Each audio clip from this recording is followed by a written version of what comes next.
Hello അസ്സലാമു അലൈക്കും dear students. 9ാം ക്ലാസ്സിൽ അറബി പരീക്ഷയിൽ നമുക്ക് ചോദിക്കാൻ സാധ്യതയുള്ളൊരു ചോദ്യമാണ്. നമുക്ക് ഇതേപോലത്തെ ഒരു പാരഗ്രാഫ് തരും അറബിയിൽ, എന്നിട്ട് എന്ത് ചെയ്യും, ഇതേപോലത്തെ ഒരു ഫോർമാറ്റ് ഒരു ഇസ്തിമാറത്ത് ഉണ്ടാവും. ആ ഇസ്തിമാറത്ത് ഫില്ല് ചെയ്യാൻ വേണ്ടി നമുക്ക് ചോദിക്കും. ഓക്കെ, അപ്പോൾ ചിലപ്പോൾ നമുക്ക് ഈ ഒരു പാരഗ്രാഫിന് പകരം വേറെ ഏതെങ്കിലും പാരഗ്രാഫ് ചോദിക്കാം. അപ്പോൾ ഇതായിരിക്കില്ല, പക്ഷേ എന്നാലും നമുക്ക് ഇവിടെ ഇസ്തിമാറ ചോദിക്കുന്ന ഈ കാര്യങ്ങൾ എന്താണെന്ന് മനസ്സിലാക്കിയാൽ വളരെ എളുപ്പത്തിൽ നമുക്ക് എന്ത് ചെയ്യാൻ പറ്റും, ഈസി ആയിട്ട് ആൻസർ ചെയ്യാൻ പറ്റും. നോക്കാം നമുക്ക്. ഇപ്പോൾ ഇസ്മ നമുക്കറിയാം പേര് എന്നാണ്. ഇസ്മുൽ കാമിൽ, ഫുൾ നെയിം, പേരാണ് ഇപ്പോൾ ഇവിടെ വേണ്ടത്. ആ പാരാഗ്രാഫിൽ തുടക്കത്തിൽ തന്നെ എന്തുണ്ടാവും, തുടക്കത്തിൽ തന്നെ നമ്മൾ നോക്കിക്കഴിഞ്ഞാൽ നമുക്ക് എന്ത് ചെയ്യാൻ പറ്റും, അവിടെ അവരെ പേര് കാണാൻ കഴിയും അല്ലേ. നമ്മുടെ പേരുണ്ടായിരിക്കും, എല്ലാ പാരാഗ്രാഫിലും തുടക്കത്തിൽ പേരുണ്ടായിരിക്കും. അത് ഫില്ല് ചെയ്യുന്നു. പിന്നെ നമുക്ക് എന്താണ്, മക്കാനുൽ മീലാദാണ്. എന്താണ് മക്കാൻ എന്ന് പറഞ്ഞാൽ എന്താണ് അർത്ഥം, സ്ഥലം, പ്ലേസ് എന്നാണ് അർത്ഥം അല്ലേ. മീലാദ് നമുക്കറിയാം ജനനം, അപ്പോൾ ജനിച്ച സ്ഥലമാണ് വരുന്നത്. അപ്പോൾ ജനിച്ച സ്ഥലം മിക്കവാറും എല്ലാത്തിലും ഈ ഉലിത ജനിച്ചു എന്ന് പറഞ്ഞാൽ ആ പാരാഗ്രാഫിൽ ഫീ എന്ന് പറഞ്ഞ് കൊടുത്തിട്ടുണ്ടാവും അല്ലേ. അപ്പോൾ ഫീ ആ സ്ഥലം എന്ത് ചെയ്യണം, നമ്മൾ ഇവിടെ കൊടുന്ന് ഫില്ല് ചെയ്യണം. പിന്നെ നമുക്ക് എന്താ പറയുക, ആമുൽ മീലാദാണ്. ആം എന്ന് പറഞ്ഞാൽ നമ്മൾ മനസ്സിലാക്കുക സനത്ത് അല്ലെങ്കിൽ ആം. സനത്തും ചിലപ്പോൾ ചോദിക്കും കേട്ടോ. സനത്താണ് എന്താ, സനത്താണ് വർഷം. സനത്തുൽ മീലാദ് അല്ലെങ്കിൽ ആമുൽ മീലാദ് എന്താണ്, മീലാദിന് ജനനം. അപ്പോൾ ഇയർ, വർഷം എന്നാണ്, ഇയറാണ്.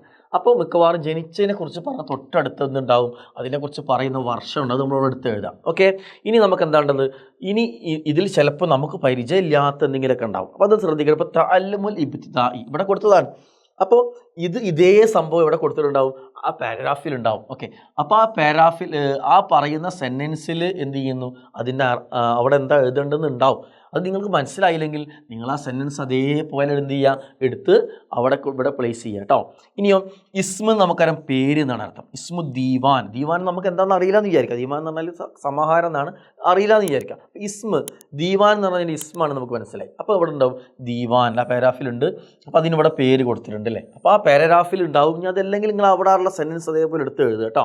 ഓക്കെ, ഇനി ഇവിടെ വേറൊരു ആം വർഷം കൊടുത്തിട്ടുണ്ട്. എന്തിൻ്റെ വർഷമാണ്, ഇവിടെ എന്തിൻ്റെയോ വർഷം കൊടുത്തിട്ടുണ്ട്. ഇസ്താറു ദീവാൻ എന്നാണ് കാണുന്നത്. അപ്പോൾ ഇവിടെ ഇസ്താർ, അസ്ദറ, ഇസ്താർ, ദീവാൻ എന്നുണ്ട്. അവിടെ വർഷം ഉണ്ടോ നോക്കുക, വർഷം ഉണ്ടോ, യെസ് ഇവിടെ ഒരു വർഷം കാണുന്നുണ്ട്. ഓക്കെ, അപ്പോൾ ആം എന്ന് പറഞ്ഞ വർഷം എന്ന് മനസ്സിലായി നമുക്ക് ആൻസറിലേക്ക് എത്താം. അപ്പോൾ അതും എഴുതി. ഇനി ഇവിടെ എന്താണ്, മക്കാൻ എന്നാണ് ചോദിച്ചിരിക്കുന്നത്, സ്ഥലം എന്നാണ് അല്ലേ. അപ്പോൾ സ്ഥലം, എന്തിൻ്റെ സ്ഥലം, വഫാത്ത്, മരണം. മരിച്ചതിനെ കുറിച്ച് എവിടെ എപ്പോഴും പറയാം, ലാസ്റ്റ് പാരാഗ്രാഫിലായിരിക്കും. തൂഫിയ, മരണപ്പെട്ടു. എവിടെയാണ്, ഇവിടെ ഫീ എന്ന് പറഞ്ഞ് കൊടുത്തിട്ടുണ്ടാവും കേട്ടോ. ഇവിടെ വർഷം പിന്നെ സ്ഥലം കൊടുത്തിട്ടുണ്ട്.